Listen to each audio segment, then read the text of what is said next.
O Trilhas da Democracia de hoje debate a luta da comunicação contra a extrema-direita. Os nossos convidados são Lalo Leal, jornalista e professor da Escola de Comunicação e Arte da Universidade de São Paulo, e Miro Borges, jornalista e presidente do Centro de Estudos da Mídia Alternativa Barão de Itararé. Lalo, Miro, sejam bem-vindos ao Trilhas da Democracia.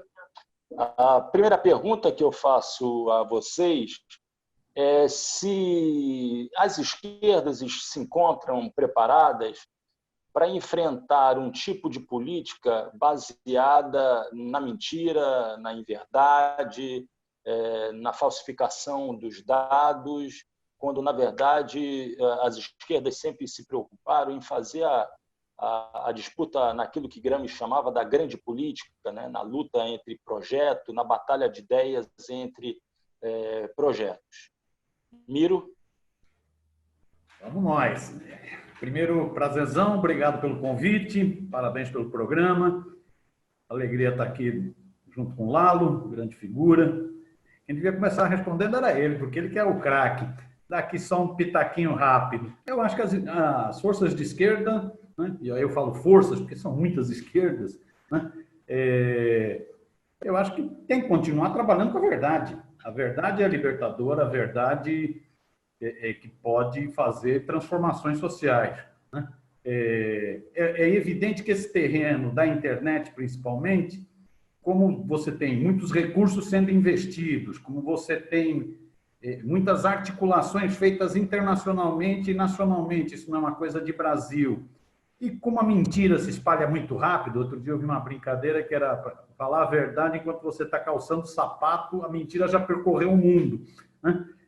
A mentira se espalha muito rápido, a internet também é pródiga nisso, no instantâneo, no ódio, na mentira. Então é um terreno difícil. Mas eu acho que as esquerdas têm que continuar trabalhando com a verdade, argumentando, tem que se preocupar com a linguagem, tem que se preocupar com o formato, né? Às vezes, nessa linguagem de internet, não é um livro de 700 páginas, é uma coisa, é um meme, é uma brincadeira, é um humor, né? Tem que se preocupar com a linguagem, tem que se preocupar com o formato, agora tem que trabalhar com a verdade. E sabendo que a direita, a ultradireita, na sua campanha de ódio, vai estar falando mentiras que a vida vai demonstrar que são mentiras. E nós temos, então, que dar o pulo do gato, mostrar as falsidades. Bolsonaro prometeu combater corrupção, prometeu resolver o problema de segurança e resolver o problema econômico. Foi isso que ele prometeu. A ultradireita fez campanha em cima dessas três coisas. Isso é tudo mentira. Nós temos que demonstrar que é mentira. Penso assim. Lalo, eu me lembro... Diga, Lalo, diga. Não, diga, Lalo. Eu ia na linha aí do Miro, mas pode falar. Não, porque eu me lembrei aqui de uma declaração do Marcelo Freixo, dizendo que no dia posterior à passagem dele para o segundo turno, na eleição para a Prefeitura do Rio de Janeiro, contra o Crivella, ele tinha acabado de passar para o segundo turno, e foi tomar um café, onde geralmente ele tomava café, quando ele morava na Glória, e quando ele se aproximou desse bar, onde há um ponto de táxi, percebeu que os motoristas com os quais ele sempre conversava, né, olhavam para ele de maneira muito estranha, né? E ele foi perguntar o que está acontecendo, e disseram, não, é porque está rolando um WhatsApp aí, um áudio teu, dizendo que você vai liberar o Uber, né? E que vai acabar com essa turma do táxi, etc. Aí o Freixo, evidentemente, foi surpreendido, porque o áudio não era dele, né? Como é que nós podemos fazer frente a uma situação tão absurda quanto essa em termos comunicacionais? Olha, Marco, prazer estar com você outra vez. Eu já estive uma vez aqui no programa. É sempre muito bom estar aqui falando com o pessoal de Pernambuco pela TV Universitária e estar com o meu querido amigo Miro. Nós somos colegas do Barão de Itararé. Eu tenho a honra também de fazer parte da diretoria do Centro de Estudos de Mídia Alternativa, o Barão de Itararé.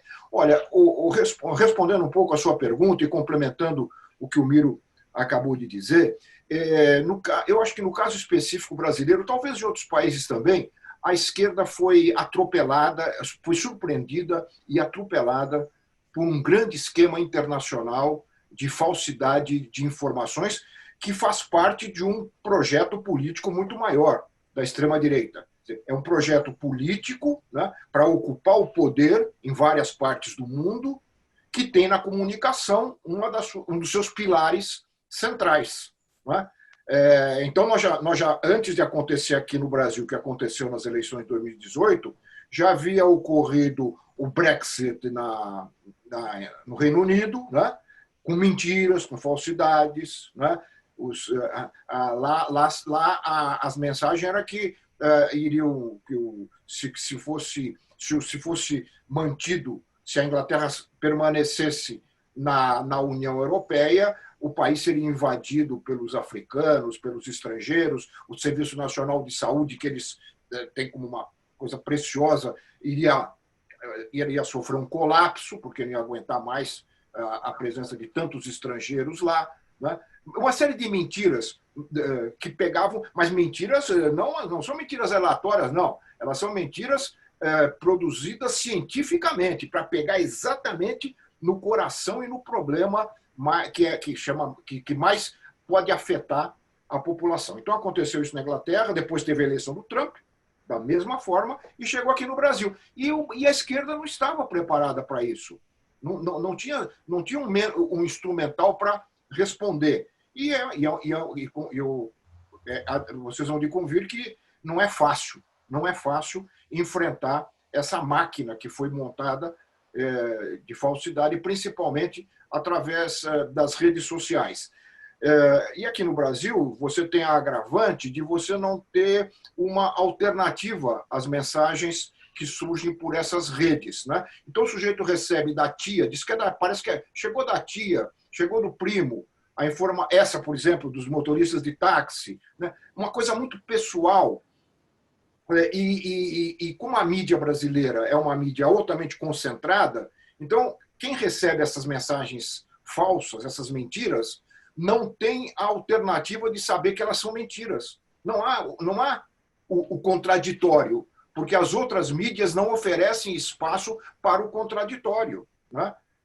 Vou dar um exemplo. Vocês lembram da entrevista dos candidatos a presidente da República, quando o Bolsonaro apresentou lá o kit gay, o livro gay, não sei o que o Haddad iria colocar? Claro que naquele momento o jornalista tinha que dizer, mas isso prova, isso quer dizer. Ele mostrou só a capa, não tinha nada dentro que reforçasse aquela mentira que ele estava falando. Então, estou dando esse exemplo para dizer o seguinte: você tem a força, né, a força terrível, né, dessas mensagens falsas que chegam aparentemente individualizadas para cada pessoa, e essa pessoa recebe e não tem em nenhum lugar a possibilidade de checar se aquela mentira é verdadeira ou falsa. Então, a briga é uma briga muito difícil, né? Basta ver o que está acontecendo agora no Congresso Nacional, nesse debate sobre a lei para combater as fake news. Né? Como é difícil lidar com essa situação, porque você também não pode ir para o extremo oposto de aplicar censura à comunicação.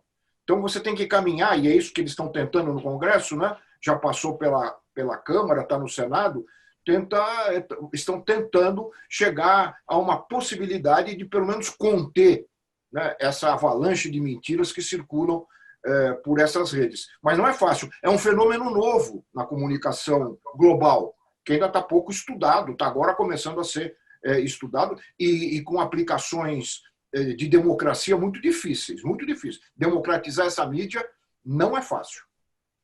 Miro, eu acho que você chegou a falar que um elemento que atravessa todas essas mentiras, né, todas as chamadas fake news, é o elemento do ódio, né, do medo, na verdade. Né?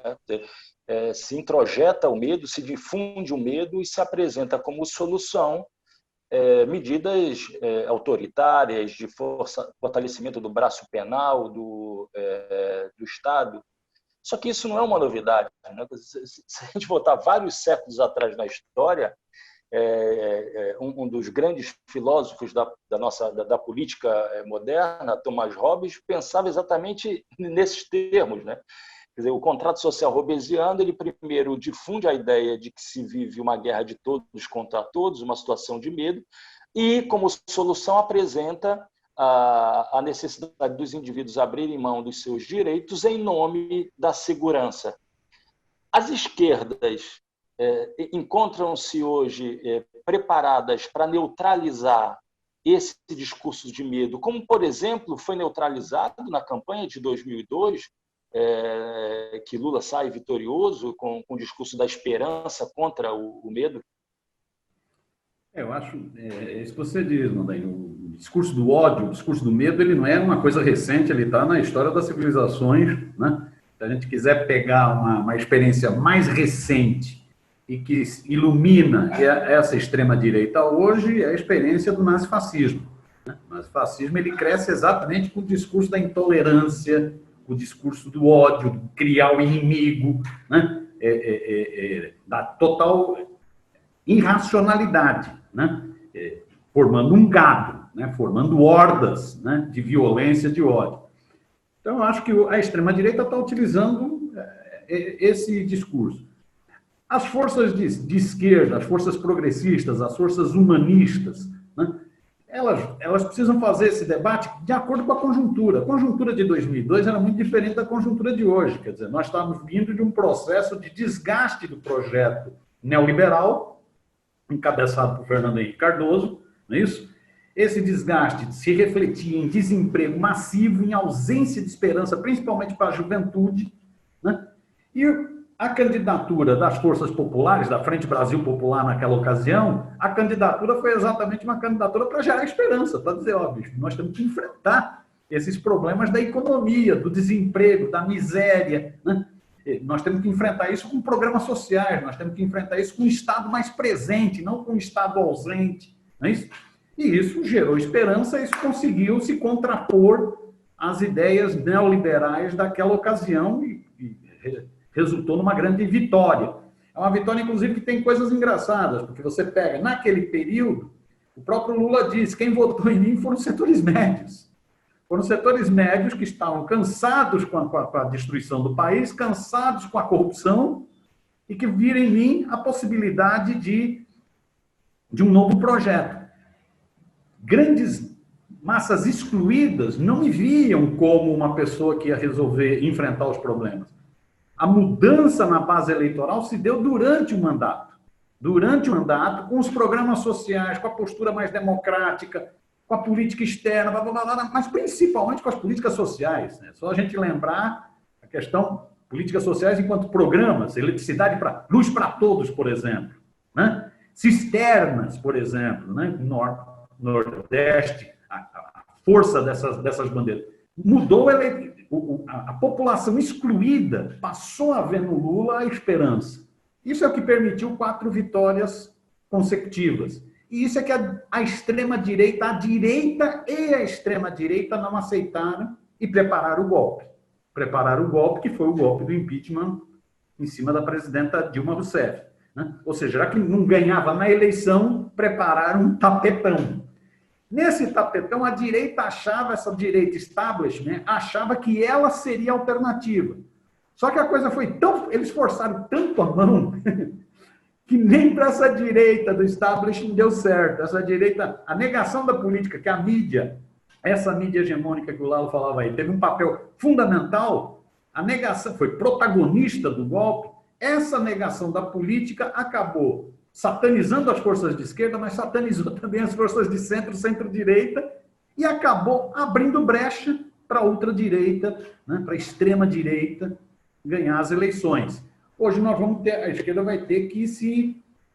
É uma outra conjuntura, ela vai ter que se capacitar para novamente gerar esperança no povo brasileiro. Né? Ela vai ter que se capacitar. Eu acho que conjunturalmente temas vão aparecendo. Por exemplo, a conduta negacionista, a conduta obscurantista diante da pandemia, deixa cravado na testa de Jair Messias Bolsonaro que ele é um genocida. Esse é um bom debate para se travar na sociedade brasileira, na minha opinião.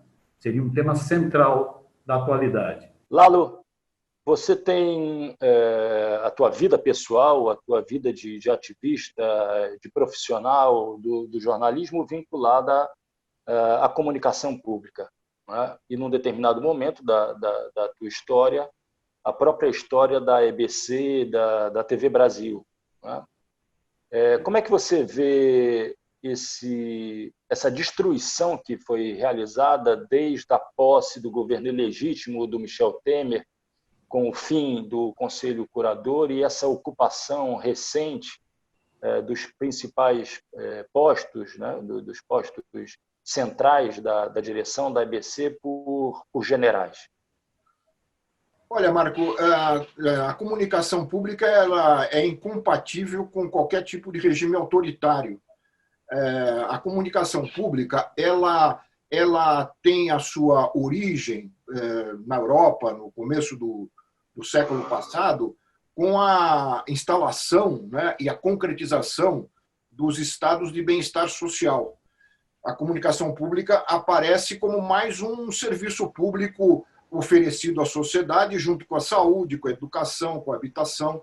Então, você tem que ter para garantir, né, o seu funcionamento e a sua operacionalidade, a formação de um Estado protetor da sociedade, um Estado que dê proteção à sociedade nas suas várias atividades, e a comunicação é uma delas. Portanto, quando você tem, como ocorreu no Brasil, um golpe de Estado, né, que acaba praticamente com várias premissas da vida democrática e vai cada vez mais caminhando para um autoritarismo, logicamente a comunicação pública é uma das suas primeiras vítimas. Aliás, não foi à toa que o ilegítimo golpista Michel Temer, uma das suas primeiras ações foi... Isso acontece em vários países do mundo. Uma das primeiras ações dos golpistas, né, é acabar com a comunicação pública. E foi isso que ele fez, né? Foi assim, no primeiro mês já de governo, ele acabou com o Conselho Curador da EBC, que era o conselho que dava garantia de que aquilo era um serviço público, porque nesse conselho estava representada a sociedade brasileira, né? Estava representado o governo, estava representado vários segmentos da sociedade, era um conselho muito plural, que levava para dentro da EBC, e a EBC não era só a TV Brasil, são 8 emissoras de rádio, né? A tradicional Rádio Nacional do Rio de Janeiro faz parte da EBC, né? Levava para dentro dessas emissoras a voz da sociedade, os interesses da sociedade, os sonhos da sociedade que poderiam ser transformados em produtos midiáticos, né? Ao acabar com isso, ele acaba com a comunicação pública. Então, a destruição começou ali, né? Porque foi o momento da destruição institucional. Isso é responsabilidade do Temer. Depois, gradativamente, as coisas foram se aprofundando. Mas aí já não se falava mais em comunicação pública, não tinha mais comunicação pública, aí já era comunicação estatal. A partir da derrocada do Conselho, quando acaba com o Conselho Curador, acabou a comunicação pública. Desse momento em diante, é comunicação estatal, é um órgão de divulgação e propaganda do governo que controla a empresa, né? E hoje nós temos lá, e é isso que hoje existe, usando a estrutura física, tecnológica, que foi montada pelo governo anterior, pelo governo do presidente Lula, para a construção da empresa Brasil de Comunicação. E é preciso sempre deixar claro que, e eu vivi esse processo, eu posso dizer isso pela minha experiência, que durante todo o período de 2007, quando foi a implantação da EBC, até o golpe, eu não vi uma interferência do governo na emissora. A palavra final daquilo que ia para o ar, críticas, elogios, mudança de programação, etc., a palavra final era dada pela sociedade através do Conselho. Tanto é que a mídia comercial percebeu que ali iria haver, se você tivesse esse projeto consolidado, ia haver uma concorrência de qualidade muito grande, porque as emissoras de rádio e televisão estavam começando a mostrar para o Brasil um Brasil que as emissoras comerciais não mostram. Então, a tendência era a comunicação pública crescer, fazer concorrência e abalar esse monopólio que existe no Brasil nessa área. Daí todo o combate que foi feito à TV Brasil, às rádios, pela mídia comercial. Infelizmente, isso acabou e só no retorno à plena democracia é que nós vamos poder voltar a pensar na comunicação pública real aqui no Brasil. Miro, olhando um pouco agora para a mídia corporativa, né? Não há dúvidas de que o Estado de São Paulo, a Folha de São Paulo, o Globo, a Rede Bandeirantes, a Rede Globo, só para ficar nesse conjunto de jornais de grande circulação nacional e também emissoras nacionais, tiveram um papel fundamental na preparação do terreno, não apenas para o golpe de 2016, mas para a eleição de Jair Bolsonaro. E, muito rapidamente, essas emissoras e esses jornais têm assumido uma postura bastante crítica em relação ao governo Bolsonaro. Você acredita isso a interesses exclusivamente comerciais, ou seja, o risco, por exemplo, da Rede Globo de ter a sua concessão revogada, ou existe algo de mais profundo que possa levar a crer que há, na verdade, um projeto sendo gestado na direção de um centro moderado, né, que reformule, inclusive, os apoios que essas emissoras, esses jornais sempre deram às políticas monetaristas de corte neoliberal? Eu acho que não é só interesse comercial. Tem um interesse comercial, lógico, né? A Globo está perdendo com o governo Bolsonaro, está perdendo em publicidade, diminuiu a fatia publicitária da Globo e está perdendo em programação, né? E de agora o embate sobre futebol, né? Então, tem interesses comerciais, mas tem interesse político, no meu entender, interesse de visões diferentes. Eu acho, concordando contigo, a mídia como um todo, né, foi protagonista do golpe, né? Muito se fala que foi um golpe parlamentar, porque foi votado no parlamento, e judicial, porque foi a partir da judicialização da política. Mas foi um golpe, principalmente, no meu entender, midiático, né? Se não fosse a mídia, nós não teríamos o judiciário que tivemos naquela ocasião.